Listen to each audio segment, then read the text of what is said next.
Assalamualaikum warahmatullahi wabarakatuh. Hari ini kita akan melanjutkan pembelajaran mengenai menghitung delta H. Nah, menghitung delta H itu ada beberapa cara, ada 4 cara ya. Yang pertama dengan kalorimeter. Nah, perlu kita ketahui kalorimeter itu dibedakan menjadi 2, kalorimeter bom dan kalorimeter sederhana. Kalorimeter bom itu dia QR-nya itu sama dengan Ki larutan ditambah dengan Ki kalori. Kalau yang sederhana QR-nya itu hanya sama dengan Ki larutannya saja. Kemudian positif negatif dari ini yang tanda ini itu didapatkan dari tergantung dari suhunya. Suhunya turun atau suhunya naik. Kalau suhunya turun harganya positif, kalau suhunya naik tandanya negatif. C kecil di sini itu kalor jenis, kalau C-nya besar itu berarti dia kapasitas kalor. Kemudian delta T itu dia perubahan suhu dalam kalorimeter. Kalau di kimia delta T-nya itu ketika dia derajat Celcius itu sama dengan K. K itu bukan Kelvin tapi K itu adalah suhu pada kalorimeter. Kemudian setelah kita dapatkan harga Ki, maka delta H itu sama dengan Ki per molnya. Harga mol itu bisa dicari dengan beberapa cara, tergantung dari jenisnya, dia padatan, larutan atau gas. Kalau padatan itu massa per AR atau massa per MR. Kemudian kalau dia larutan, M dikali V. V-nya itu dalam liter. Kemudian kalau gas itu berarti dilihat dari dia diukurnya pada suhu dan tekanan berapa. Kalau suhunya dan tekanannya itu STP, berarti pakainya VSTP per 22,4. Kalau dia pakainya P-nya titik-titik ATM, T-nya titik-titik derajat Celcius, pakainya PV per RT. Jangan lupa V-nya selalu dalam liter.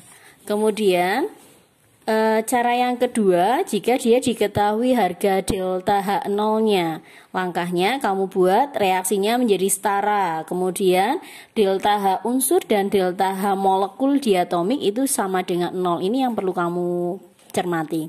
Kemudian kalau sudah, kamu masukkan ke rumus delta HF-nya. Maka delta HR itu adalah sigma dari jumlah delta HF produk dikali koefisiennya masing-masing dan dikurangi dengan delta HF reaktannya.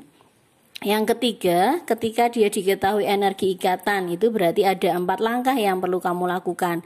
Yang pertama, buat reaksinya setara gitu ya. Kemudian kalau sudah setara, kemudian kamu buat struktur ikatannya.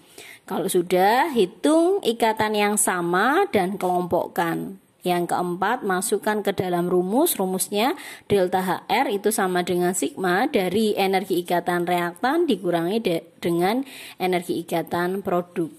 Yang keempat itu menggunakan hukum Hess. Bunyi hukum Hess itu kalau reaksi yang dibebaskan atau diperlukan pada suatu reaksi tidak bergantung pada jalannya reaksi, tetapi dia bergantung pada keadaan akhir atau zat-zat hasil reaksinya.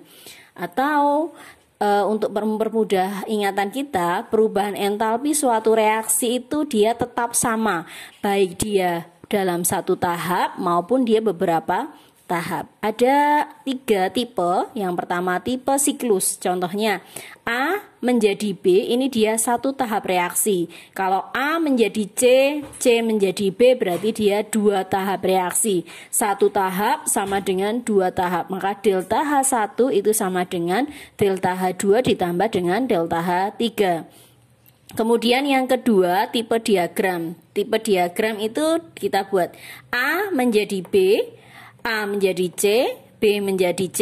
Bisa kamu amati bahwa nanti akan sama. Delta H1 itu adalah penjumlahan dari delta H2 ditambah delta H3. Tipe bagan yang ketiga adalah kita melihatnya, dilihat dulu satu tahap diletakkan di paling akhir, baru kita lihat ke tahap kedua atau tahap ketiganya.